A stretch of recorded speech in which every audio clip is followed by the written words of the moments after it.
ఇప్పుడే ఆర్థిక శాఖ మంత్రి గారు చాలా వివరంగా చాలా విషయాలు చెప్పారు. కానీ నేను కూడా ఈ సభ ద్వారా గత ప్రభుత్వం చేసినటువంటి విధ్వంసం, నేటి రాష్ట్ర పరిస్థితులు, ప్రభుత్వ నిర్ణయాలు ఏ విధంగా ముందుకు పోతున్నాం, short term, medium term, long term దృష్టిలో పెట్టుకుని ఈ రాష్ట్రాన్ని ఏ విధంగా మళ్లీ అందరం కలిసి అభివృద్ధి చేయాలనే విషయాలన్నీ కూడా ప్రజలకు వివరించాలనే ఉద్దేశంతోనే నేను ఈరోజు రిప్లై ఇస్తున్నాను. అయితే ప్రజాస్వామ్యంలో అంతిమ నేతలు ఎప్పుడు కూడా ప్రజలే, వారి కోసం పనిచేయడం మనందరి బాధ్యత. మొన్నటి ఎన్నికల్లో ప్రజలందరూ ఒక మహా ఉద్యమంలా, పెను విప్లవంలా 45 సంవత్సరాలుగా నేను అనేక ఎన్నికల్లో పోటీ చేశాను. గాని మునుపెప్పుడూ చూడని చైతన్యంతో ఓట్లేసి మమ్మల్ని గెలిపించారు. అయితే ఇక్కడ చాలా మంది శాసనసభ్యులు ఉన్నారు, 3 పార్టీల నాయకులు కూడా ఉన్నాం. ఆ రోజు నా ఆలోచన ఒకటి, ప్రజలు గెలిస్తే ఈ రాష్ట్రం నిలదొక్కుంటుంది, ప్రజలు గెలవాలంటే ఎన్డీఏని గెలిపించాలని మేము పిలిపించాం. మళ్ళీ మేమందరం కలిసి రాష్ట్ర పునర్నిర్మాణం చేసి మళ్ళీ రాష్ట్రాన్ని అభివృద్ధి చేస్తాను ఒక హామీ ఇస్తే బ్రహ్మాండమైన స్ఫూర్తితో ముందుకు వచ్చారు.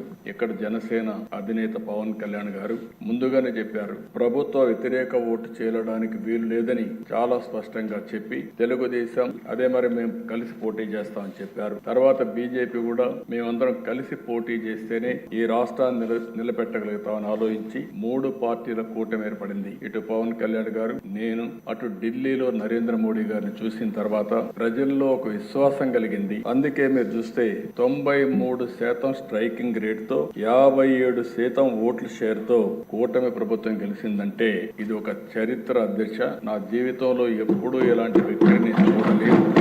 ఒక పెను విప్లవంగా వచ్చి ఇవన్నీ చేయడం జరిగింది. అయితే ఇక్కడుండే సభ్యులందరూ కూడా గుర్తుపెట్టుకోవాల్సిన అవసరం ఉంది. ప్రజల మన పైన పెట్టుకున్న నమ్మకానికి ఇది ఒక తార్కాణం. వారి నమ్మకాన్ని 100% మనందరం కలిసి నిలబెట్టవలసిన బాధ్యత ఉంది. నేను ప్రమాణ స్వీకారం చేసిన రోజుటి నుంచి ప్రతి రోజు, ప్రతి గంట దీన్ని గుర్తుపెట్టుకుని మళ్ళీ ఏమేమి చేసి గాడి తప్పిన వ్యవస్థల్ని ఘాట్లో పెట్టాలని ఆలోచిస్తున్నాం. అధ్యక్ష, ఇది నాకు మొదటిసారి కాదు, 4వసారి ముఖ్యమంత్రి అయ్యాను. 1995లో నేను ఫస్ట్ టైం ముఖ్యమంత్రి అయ్యాను. అంత మునుపు నేను ఆర్థిక శాఖ మంత్రిగా కూడా పనిచేశాను 1 సంవత్సరం. అదే ఆ కొటేషన్ ఇప్పుడు ఫైనాన్స్ మినిస్టర్ గారు ఇప్పుడు కోట్ చేశారు. అంటే 94లో నేను ఆర్థిక శాఖ మంత్రిగా నేను ఇచ్చినటువంటి కొటేషన్ ని 2024 అంటే 30 సంవత్సరాల తర్వాత దాని రిలవెన్స్ ఫైనాన్స్ మినిస్టర్ గారు వివరించారు. ఆ రోజు కూడా దేశ ఆర్థిక ఇబ్బందులు వచ్చాయి.